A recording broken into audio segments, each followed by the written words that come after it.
quite a while.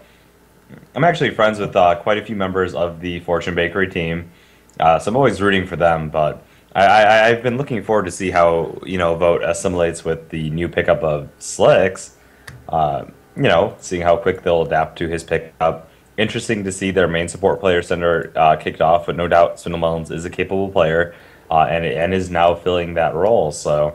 Well, I don't know that he's kicked off. Right now he's riding the bench, but we'll see if he sticks on to be. Or unless I don't know. If you ask me, riding the bench means you're gone, buddy. No one likes sitting in that role, especially if they know they're a competitive player that has played on top teams before. No one's content sitting there on that bench. I mean, occasionally, yeah, if you are really a six-man team, but I mean, those situations are very unique. In the case of Vote, I'm just going to go ahead and say he's kicked out, personally. All right, well, let's get this game started then. Are you ready to activate this replay? We are, of course. I'm ready when you are. Yeah, we're in an all-pick game, guys. Unfortunately, this was a remake, it appears, so we don't get to go through the locks and bans. Well, let's get it going. Get this replay started in 3, 2, and 1. Go. 59, 58. Yep.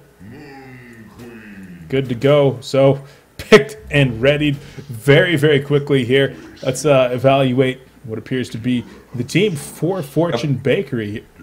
Okay, really quick. Yeah, okay, we see the Torture, Luna, Zephyr, Plague Rider, Diaz coming out for Fortune Bakery. The Zephyr-Diaz combination does stand out. What also stands out to me is that they sort of have a lack of any real strong initiating stun on that team. Sure.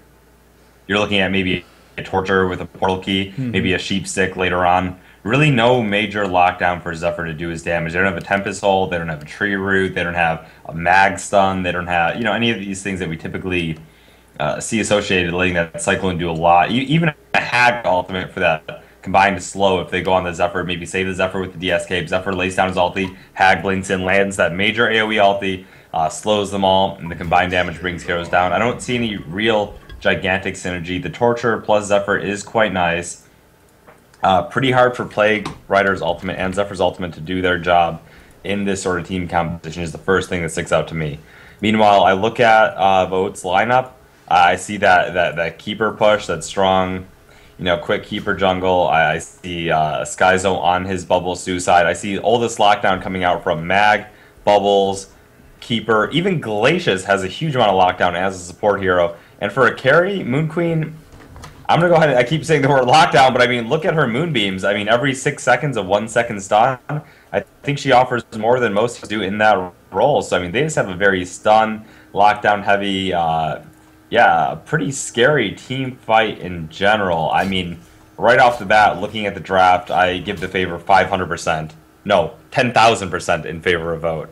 Yeah, it would have been really, really interesting to see that locking, picking phase, but unfortunately we don't get to, as there was some remakes going on. But Vote, as you said, a very, very strong team. We'll see. I mean, in order to get that initiation potential, like you said, you're going to need something like a Portal Key and maybe even a Sheep Stick on that Torture to get some surefire initiation. But if he gets those, he's going to be in the thick of the battle. He's going to need something like a Shrunken Head to go with that to make sure that he doesn't die immediately. So Cookies would need a ton of farm. Looking at this Moon Queen ulti, you're looking at the Bubbles AoE to counter side. It's not so easy. The other thing I want to look at is I actually do like this Moon Queen against the Plague Rider bottom lane, especially when combined with the Glacius. The Moonbeam initiation range is 800. That's gigantic. Even if you feel like you're safe, Moon Queen, Plague Rider is a fast hero. Okay, he actually did start with his Marchers in this lane, but it won't be long before Moon Queen gets hers, and she's actually edging out Plague Rider. Not many heroes do this, but by 5 movement speed. She's actually faster than Plague Rider. So with an 800 cast range on her Moonbeam, if Plague Rider even gets remotely close, it's going to be eating a Moonbeam, followed up by a Glacius Tundra Blast, followed by a Frostbite coming out, the Ice Imprisonment, and that would be a dead Plague Rider, because that buys time for a second Moonbeam to come out. Yeah, Ice Imprisonment already being applied here as Swindleons is manning up onto GG Slayer on this Plague Rider. And actually looks like, oh no, Swindle might be in a little bit of trouble. Nope, just kidding, a second Ice Imprisonment and down goes GG Slayer. Some more BM coming out of Swindle here. Yeah. All right, that is, in my opinion, a little bit uncalled for. There's shit talking, there's play talking. I'm actually responsible for quite a fair bit of poking myself during games. I'll be writing, poking fun at enemy teams, asking them how the weather is when we're owning them, things like that. But I think that might be a little bit too far. I don't know exactly what's going on between these teams, but I think that's a little bit extreme. Yeah, tensions in the HoN scene right now are certainly high with the DDoS that's going on. There's rivalries developing between quite a few teams. Trademark and Complexity have had one going on, and Vote and Fortune Bakery might be having the makings of another right here. Now, in the top lane, looks like Skyzo in a little bit of trouble on that Bubbles, as King Plato teams up with Mookie's on that Demented Shaman to almost bring him down, but looks like they're doing a pretty good job up here, and Skyzo being forced pretty far back, although he's already level 3, so getting a good amount of experience in that suicide lane. Yeah, the thing I don't like about DS, I guess, up here is that Zephyr, once given that level advantage against the bubbles, I've seen it time and time again, will absolutely destroy the bubbles, even in a 1v1 situation. And if you have a hero that's a little bit more mobile, like, say, a Glacius, like, say, a hero that has maybe a jungle, something at all, DS can't really move around the map too well. So it's not like she can go leave Zephyr alone up there and then just go do her own thing. She sort of has to sort of stay up here, get experience, stack the camps, do what she can. So, yeah, but otherwise, still a very favorable matchup for Zephyr in the end. I will say, if Bubbles plays it extremely safe, there should be no way that he should die, though. Yeah, I was trying to do a ping all right here to get the ping, but you can't do that on a replay. I know that when we were casting this earlier that Slicks was close to 300 ping, but I watched him get a very nice dodge onto a chain reaction. Doesn't quite dodge that one. He's going to eat the power throw as well as some auto attacks, taking a ton of damage. And Slicks might eat a second power throw, which would finish him off. Luna going to try to get that one happening. We'll see if she manages to line it up or not. Slicks going to try to hide in the jungle. Doesn't look like, no, it's going to miss. So doesn't get that kill, but Slicks with good reactions, even on 300 ping, was able to dodge a chain reaction, get the Lava Surge off, and counterstun Torture. Almost got a kill on Torture. A couple more auto attacks, and it would have been a kill as Aluna was out of the lane running down a rune.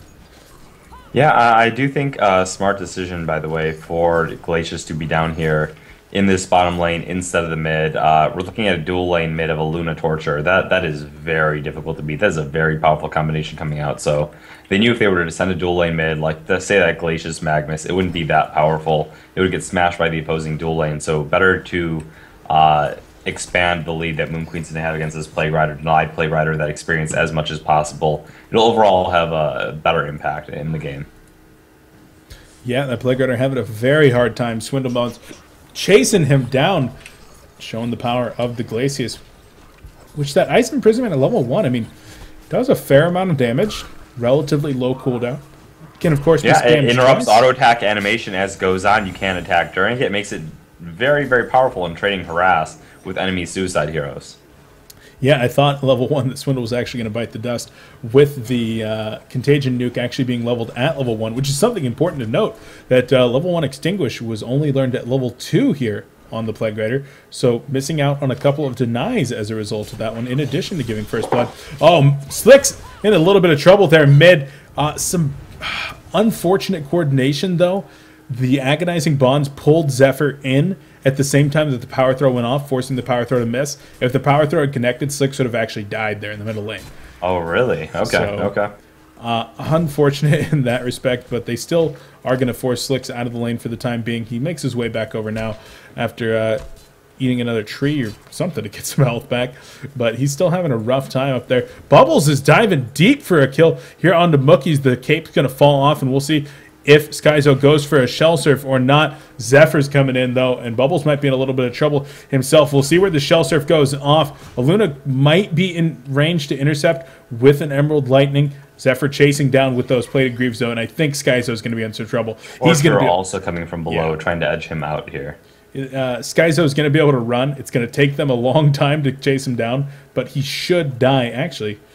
Well, Zephyr has gone back to the lane saying, you know what, the 200 gold I'm going to get from this kill is not worth me leaving the lane for over a minute to run you down. And Bubbles is regenning up. He might actually man up on the Demented Shaman here. In fact, no.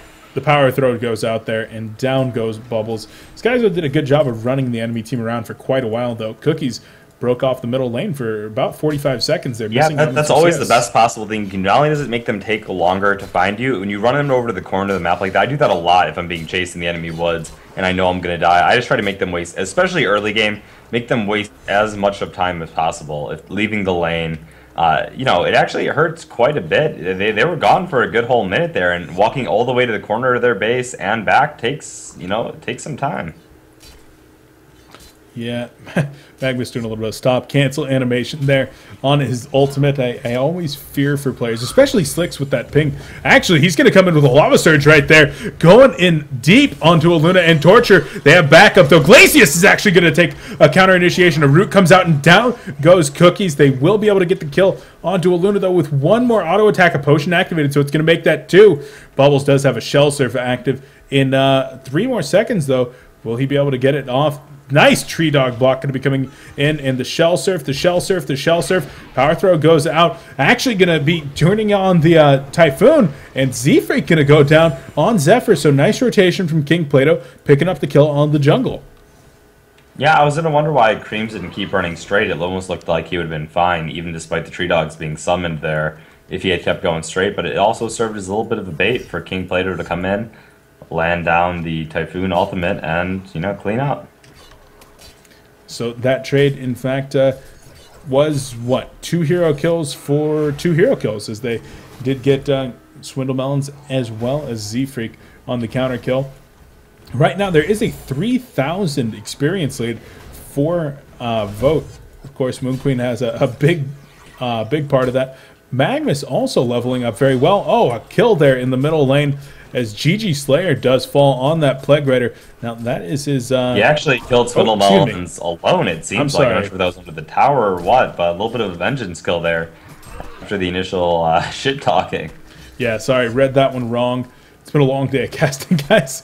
But, yeah, a nice kill onto Plague Rider. Now, GG Slayer was only level 3, Swindle Melons at level 3 as well. GG Slayer might have actually been level 4, or excuse me, level 2 at that point, so... Nice job on him getting that kill. For sure. Look at how scared everyone is of this Moon Queen bottom lane with that huge chase range she has, with the Steam Boots, that huge amount of pull she has, the huge damage coming out on a low cooldown Moonbeam. No one wants to stand against her. They know how easy it is to get ganked, how easy it is to get ran down by her, and they just are forced to leave the lane. Keeper the Forest in position to maybe set up a root gank. Double invis here on the Legion team. They're going to catch Torture out. An auto attack followed up by a lava surge. In comes the Ice Imprisonment. Cookie's in some trouble. The chain reaction onto Slicks, but doesn't even matter, as Slicks does in fact pick up that kill. He's up to 384 experience per minute, leading Moon Queen right now. Looking pretty strong at level 8 here on the Magnus. Oh, Torture, or excuse me, Plague Rider in some trouble as the Shell Surf Song of the Sea combination comes out. Z-Freak brings home that kill. Keizu extends their hero kill lead to 5 versus 4 and brings himself into a 1,500 gold lead as well as 3,500 experience.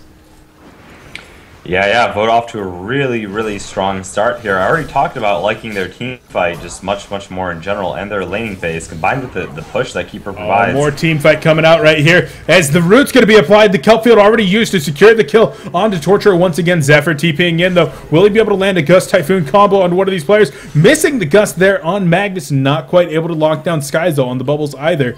Z-Freak in the jungle is invis on that Keeper of the Forest, and it looks like they're not going to be able to finish anyone else off, as Fortune Bakery going to go home empty-handed after losing that Torture once again. Yeah, and as I was saying before, much prefer the team fight already coming out from Vote. The laning phase went very comfortably in their favor.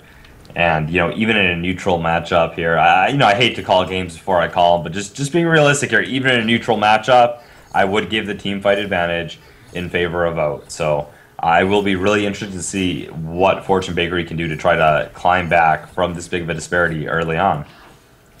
Yeah, they've certainly got their work cut out for them. As have we even pointed this out, that Moon Queen is in this game again? I mean, I know we've talked about her, but the number of games that we've had Moon Queens in them recently, it's absurd. Keizu actually picks up Moon Queen for the second time in the series. Had him game 1 and now again in game 3. As we saw Keizu when he was up against that Flint Beastwood there in the log lane. Once again, for Fortune Bakery being played by Cookies at that time. Flint Beastwood had absolutely nothing going on. 150 GPM being slaughtered by the Moon Queen in the short lane down there when it was an offensive tri-lane, if I recall correctly, supporting that Flint Beastwood. Yeah, their offensive tri-lane, I hate to go back, but it did do work for maybe the first 6 minutes. They actually were controlling the Moon Queen quite a bit, and we saw Moon Queen's weakness a little bit in laning in that situation. And you're seeing her drafted now a lot, and she's laning against these suicide heroes, which she has great matchups in. Plague-Rider denies the wave. It's very easy to sort of babysit, quote-unquote, the Moon Queen, you know, against a hero like a Plague-Rider, because if the other hero tries to even man up on your support, Moon Queen comes in with an ultra-long-range stun plus beam, and they just get shut down. So, you know, it's very difficult for a lot of these suicides to deal with. Moon Queen guarantees her that early farm, takes away from any disadvantage she might have in the laning phase unless her snowball really out of hand. I mean, she does have that flash farming ability with her glaives. Sort of fits the bill into those heroes we look at, like Silhouette, Draconis, TDL, Magebane, you know, with those runed axes, things like that. So, I mean, she fits in just great. Yeah, and already having a great start here at 364 GPM. Will she be able to turn that into some amazing farm like KZ tends to do? Only time will tell. Now, looks like FbK is going to be able to take down this top tower. Kill goes to King Plato there on the Zephyr, as they've been working at that one for quite some time. GG Slayers might be in some trouble here. Moonbeam comes out and auto attacks from Z-Freak to finish him off. Looks like KZ will take down this tower as well. Nope, Z-Freak grabs that one, boosting him up to 451 GPM. In comes Swindlebones, though. He's in some trouble. The Moon Finale activated, and down goes Torture again. Is that his 4th death now? It is 1-4-1. So, unfortunate pushes coming out in 2 different lanes now for Vote. Yeah, it's going out for 2 different lanes. From the team fight, they lost the Torture, one of the main, you know, sort of anti-pushers they have here as well. Oh, a huge lava surge coming in, and down goes Creams on that Aluna. A nice root going to be coming out as well. Will they be able to get 2 players? But no, Mag was actually walking around trying to channel that ultimate off, but a nice gust. A great lava surge to stun down Plague-Rider. They want to be able to finish him off. They simply don't have the fortitude to be able to get in there. They're not able to reach. Demented Shaman calls down that storm cloud and says, get the hell on out. My guys are buffed. You guys want none of this. And now it looks like Fortune Bakery going to turn it around and try to get another tower push down. Also worth noting that Skyzo did in fact fall while that team fight was happening. He was in fact killed by Demented Shaman, or excuse me, by Zephyr, not Demented Shaman, and some other lane. So nice kill there on the bubbles. Yeah, for sure. King Player doing an excellent job there. They need any of those small victories. Plague-Rider in some trouble once again. The Contagion nuke goes out, but not quite able to get off that Plague-Goo ultimate, the Plague Carrier. And great job getting that pick. Now a few players are segmented off. The Invisible Moon Queen going to come in, drops a Moonbeam. No Moon Finale available, though. And it looks like KZ might be in a little bit of trouble. The Thunder Blast does go out, and down goes KZ. The power throw going to take him out. Skyzo cleans up Creams, though, as the Aluna is going to fall. Glaze is in some trouble, though, as Zephyr's simply going to walk him down for the time being. The Invis is there, but as he steps out into the river, that is deactivated, and he goes down. They're turning their attention towards Slicks and Skyzo on the Magnus and Bubbles, respectively, but not quite able to get in range. The Agonizing Bonds goes out, but looks like they're going to back off in favor of farming for the time being. Yeah, I really do like that initial burst damage they have coming out, that Magnus stun right into the Bubbles new combination combined with the long-range Moonbeam.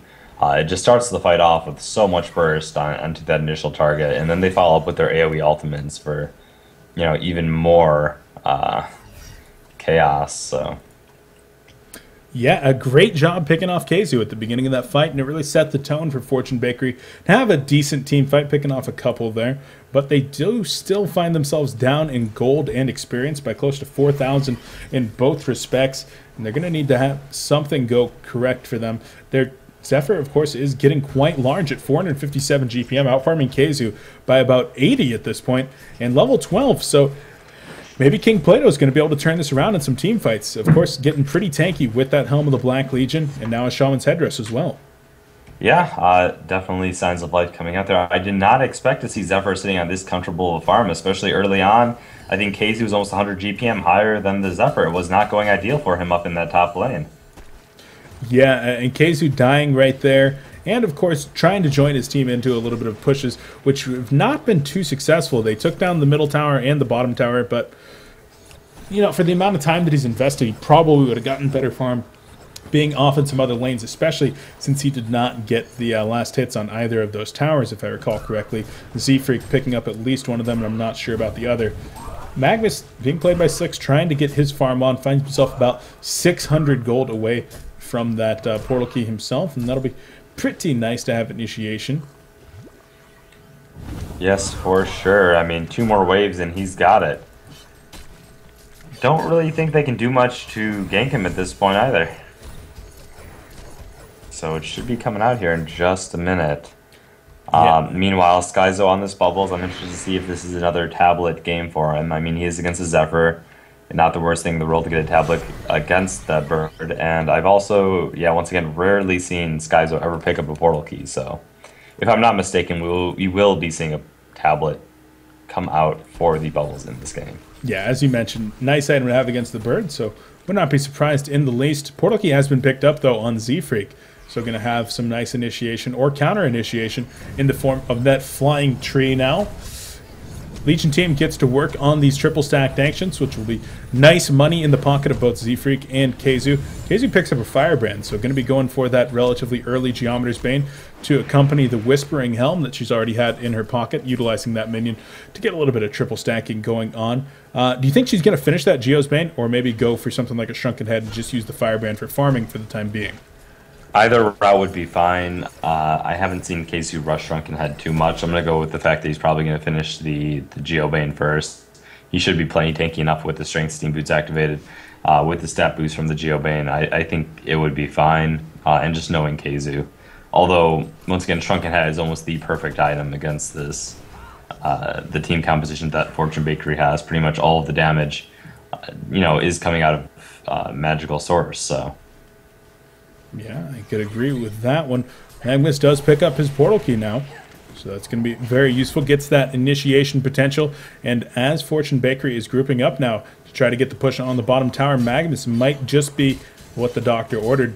Sets up a nice lava surge, as he does, catching 3 right there. Port's going to be coming in, and it looks like there's going to be a team fight. A Bruin, a Kelpfield catching 2 players. The Plague in there, bouncing around, though, getting a lot of damage done. And down goes GG Slayer on that Plague Rider, quickly followed by Torture. Skyzo takes a fall as well onto that Bubbles. Cookies might be able to get out of there, actually, on the Torture. The Zephyr being turned into a roast chicken, though. King Plato being ended by Keizu. Aluna in some trouble. A nice lava surge to cancel the teleport, and she goes down as well. Creams simply not having as good of a day as Cookies was able to actually get out of there, and the Creeps even get the top tower. So V0TE just took an awesome team fight, got the best of all worlds right there, and we do see the Geometer's Bane being finished up on Keizu, who's now farming close to 500 GPM. Yeah, I mean, that is just a mean push they have coming out to keep combined with those Moon Queen Glaives.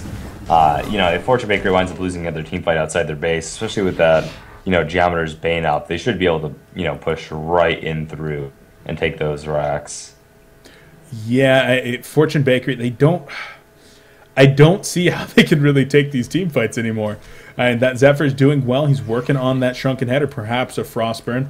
Not quite sure. I mean, I would say that he really kind of needs that Shrunken Head with the amount of lockdown there is from the other team. But he's really the only threat for the Hellborn team. If he can get locked down and killed relatively quickly, which Keizu has the damage to do that with the lockdown potential of the tree, the bubbles, and the Magnus supporting him, there's really not a whole lot else to worry about. I mean, Cookies sitting at 264 GPM is the next highest farmer, but he really doesn't have any items. Sitting on a Mighty Blade and only level 10, he's just not too much to worry about. His damage potential is not that high. For sure. Yeah, Moon Queen's still taking off, 525 GPM. Her Shrunken Head really not too far off at this point. It seems scary to say, but give 3 to 4 minutes of flash farming to a Moon Queen that already has Firebrand, or Geometers, I should say, and Whispering Helm. That should take right off.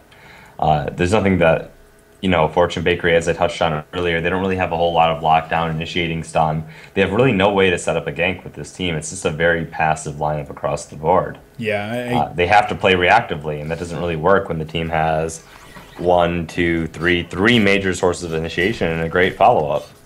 I completely agree with you. I mean, I wish that we had been able to see the picking phase. Yeah.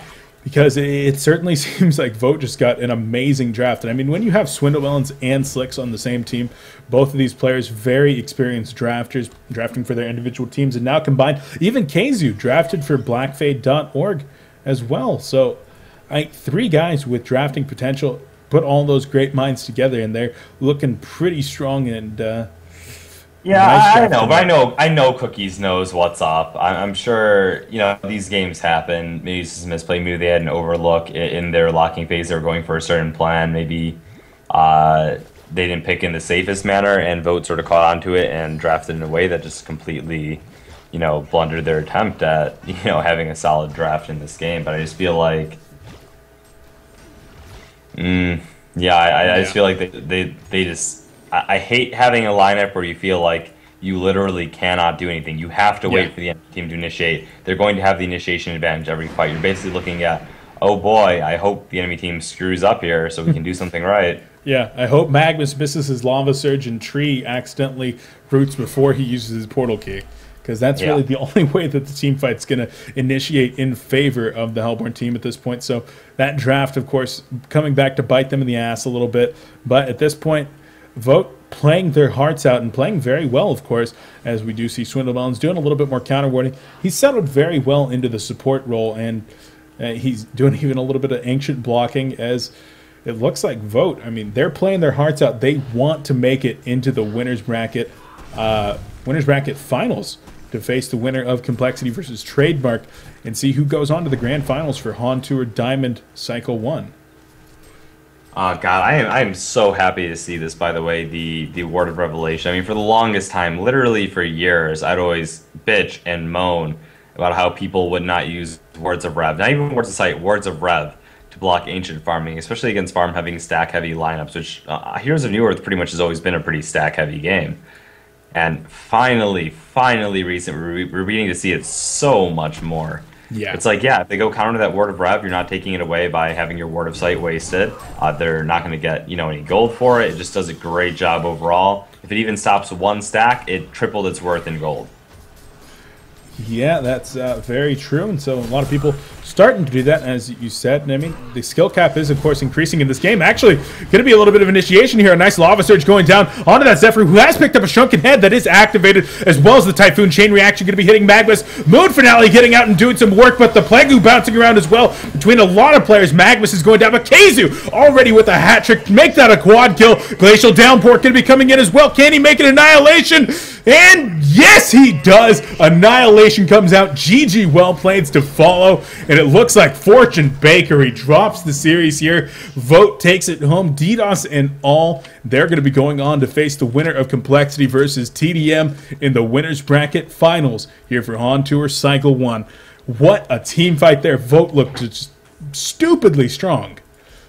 Vote did look stupidly strong, but I mean, team composition aside, I mean, Fortune Bakery did take their second game. Third game was dedicated, I see, entirely to the lineup. People are impressed by that third fight. Be impressed all you want. I don't think it's that impressive. I mean, they had a better lineup. They just simply clicked their spells, went into the fight, and they were going to win. I don't even see the big deal, honestly. Yes, Keizu played nice. Yes, Vote played nice. It simply came down to a drafting game in that third game. I do see a lot of games where, okay, the draft may have played a little bit of a role, and it doesn't really matter too much. But this game, in my book, and I hate to be so abrasive about it, but entirely based on the picks.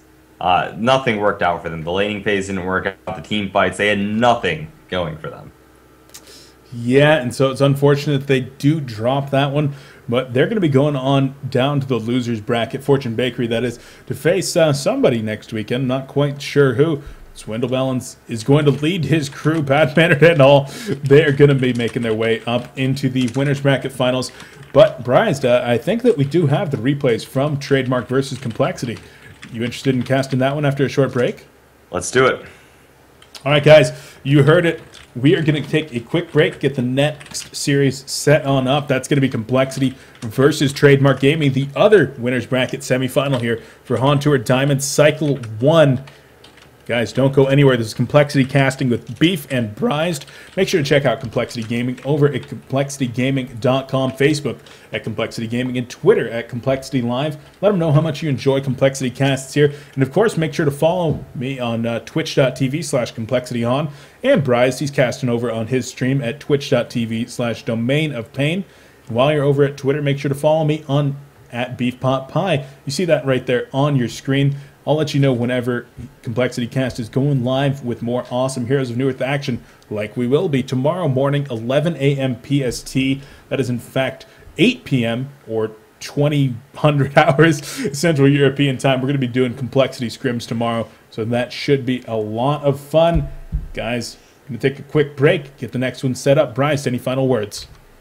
Nope. Just tune in for the next game, please. It should be a good one. Okay, guys. Grudge match between Complexity and TDM coming up. Most certainly is a grudge match. TDM taking the games 2 weeks in a row so far. We'll see if they can make it 3. Guys, we'll be right back. Don't go anywhere.